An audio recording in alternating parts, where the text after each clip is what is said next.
I'm Mikey Domagala. Welcome into episode 8 of Inside Buzz. As you can see, I have a new background behind me. It's my Inside Buzz banner with my 2 logos. And ladies and gentlemen, this episode is going to be extremely good. Chris Copeland, the former New York Knick, Milwaukee Buck, and Indiana Pacer. Chris, welcome to the show. Thank you for having me, man. A few weeks ago, we went through the tragic death of Kobe Bryant. What do you remember from playing against Kobe, and what did he mean to you? Oh, man. Legend.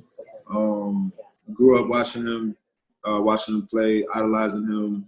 His work ethic was something to behold for sure, and something to aspire. He was an inspirational guy, and one of the guys that I aspired to be like. You know what I mean? So it was a heartbreaking situation, and I'm really sad about losing a legend. But then you gotta show love to the people who also lost other loved ones. So, Chris, do you remember playing against him? And if so, what do you remember from that game? I remember greatness. I remember being nervous. I remember not being sure how it was going to pan out. I was always in admiration, excited to play against Kobe. He wasn't like a direct matchup or anything like that, but our teams have played each other, and I was excited to be on the same floor as one of the greatest to ever do it.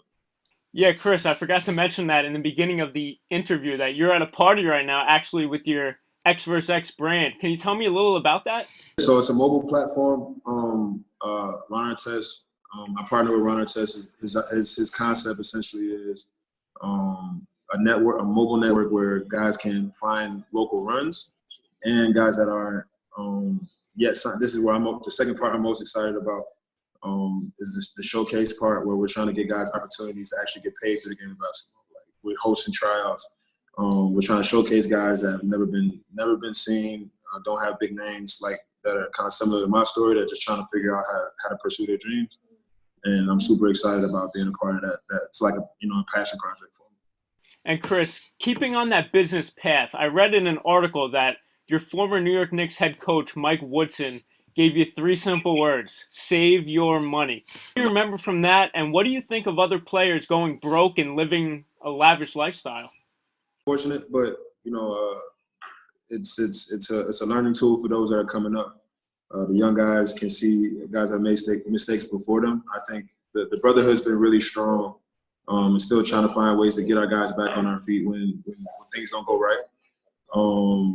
It's unfortunate, but the one thing that all those basketball players who have been successful, they have within them is resiliency. So they know how to bounce back from any situation. So, I'm sure they'll figure their way out.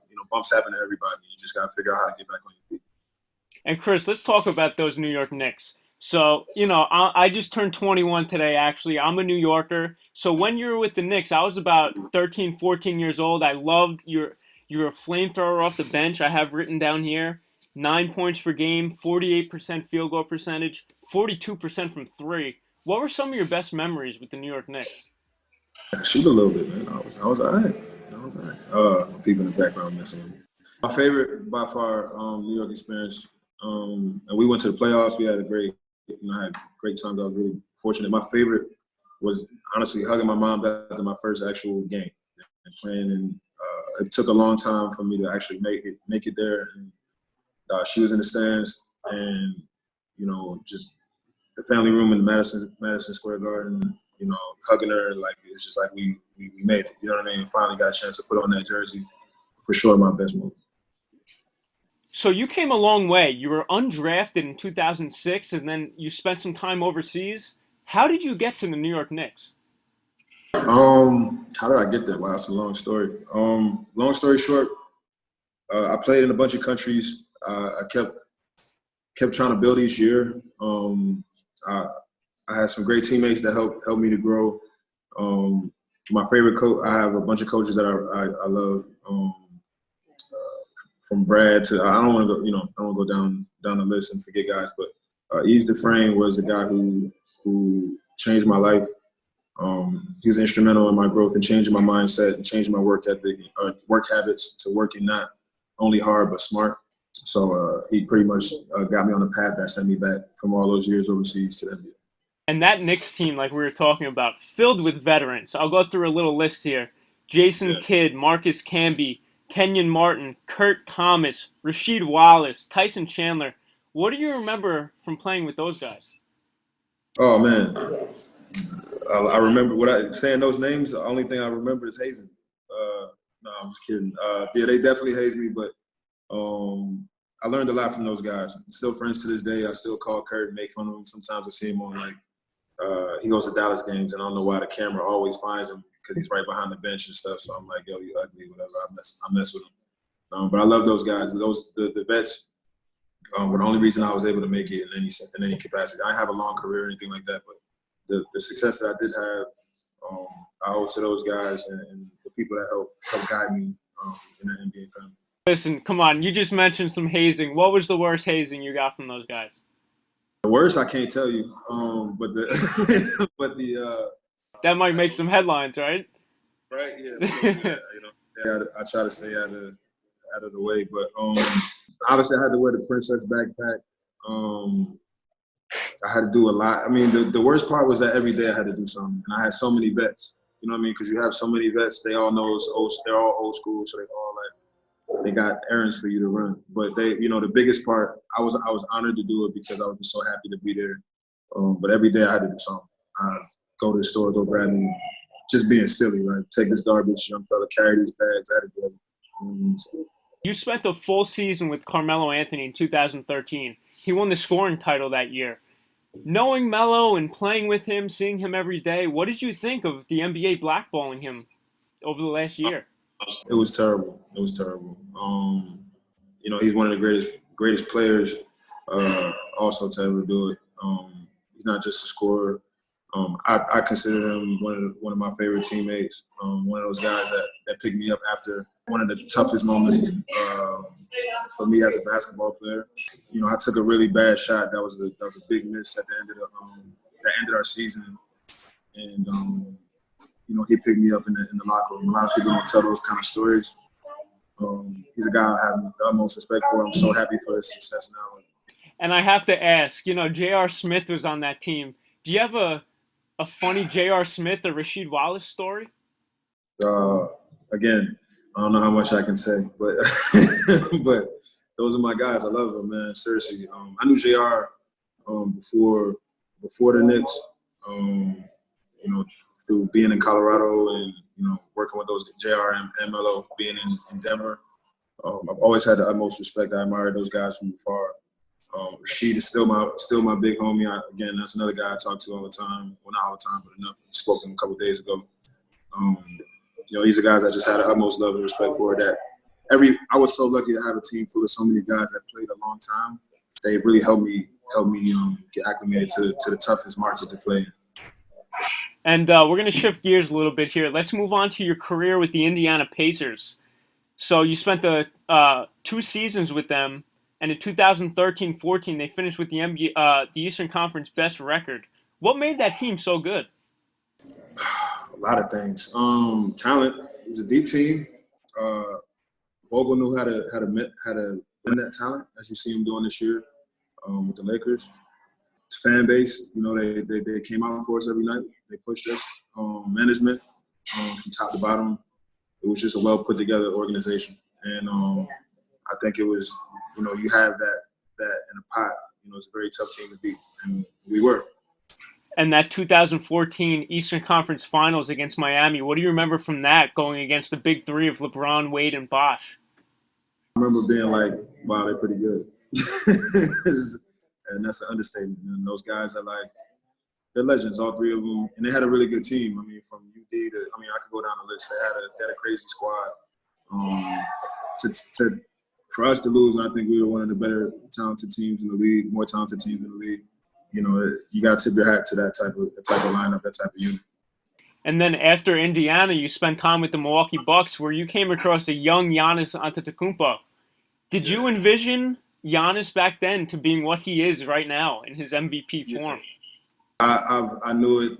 Honestly, I saw Giannis. My friends make fun of me all the time. I saw Giannis when I was a Pacer. We played a game. And I was like, he did something where I was like, yo, he's gonna be an all-star. The guy was like, what? He was brand new on the scene. And then when I actually got the chance to play with him, I always thought he was going to be good. You know what I'm saying? But I didn't understand what he was until I played with him that year.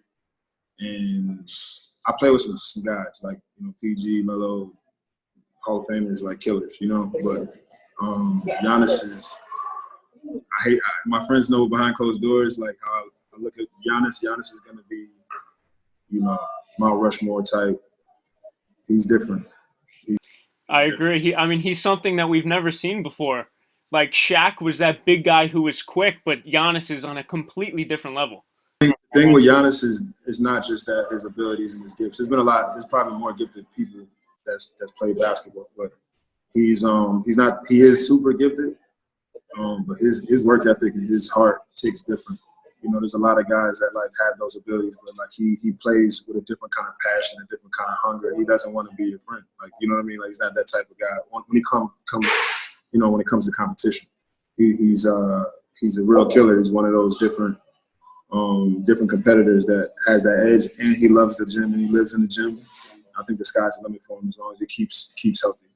So when you were playing in the league, you had a bunch of great small forwards you had to guard. Who was the one player in the NBA who gave you the toughest matchup? LeBron. I have to say LeBron. He's another one of the greats. LeBron, KD was a tough matchup. There's probably some lesser known name guys, but LeBron and KD that's easy favorites. Now in 2020, who you got winning the championship this year, Cope? And I hate to make that pick. I'm gonna go with the Bucks, man. I'm going with Giannis. I think if it's not this year, his time is coming around the corner, for sure. And who do you think they'll be playing in the finals? Ooh, toss up. We know the two teams that we're looking at. But good thing I live in LA. I'll leave it at that. And Cope, in 2015, you went through a very tragic time. You were at a nightclub in New York and you were stabbed. How did that event change your life? Gave me purpose. I think I always had purpose, but it gave me more, I guess. It's one of those reminders of how short life is, and we get those reminders all the time. And for me, it was just one of those things where it's like, okay, I'm a God-fearing man, and I feel like God has me here for a reason. Some of the things that I've been able to survive have guided me in different directions. The fact that I'm even, doing this XvsX thing now, and I'm giving guys opportunities to pursue their dreams I probably wouldn't have done without those injuries. So everything is about a bigger picture, and so that's kind of where my life went. So you were an underdog in your career, and it took you a while to get to the NBA. What advice do you have for other undrafted players or players who just can't make it right now? It's going to be a tough road. Stay diligent, work hard, stay resilient. Do more. It's that Kobe, that if you think of that Kobe commercial, more, because it's like whenever you think you've done enough, you really haven't. And there's always another level you can hit. So I would just think do more, and just if you shoot 500 a day, shoot 1,000. If you run an extra sprints, just, do the next thing. Keep pushing yourself to the next level. And there are rewards. And last question, will we see Chris Copeland in the NBA again?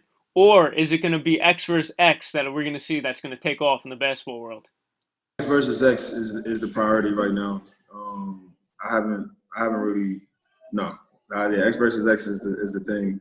We'll see what happens. This summer I'm going to have some fun playing some things and see what it feels like. But right now, XvsX is the focus. Chris, thank you for coming on Inside Buzz. You're a great guest. Where can we reach you on social media, and where can we find XvsX? XvsX Sports on Instagram. Optimus Cope is me on Instagram, like Optimus Prime, Optimus Cope. XvsXSports.com. Register is for everybody to have a good time, really. It's not just about guys that's trying to pursue the money part. I'm excited about that because that's my story, but for guys that want to pursue their dreams and be able to provide for their families through basketball, but it's also for the common man that just wants to go out and hoop and have some fun. So, I think everybody should register. We have some cool things come along, some celeb games, some a lot of fun stuff. So you have to check it out, XvsX Sports.com.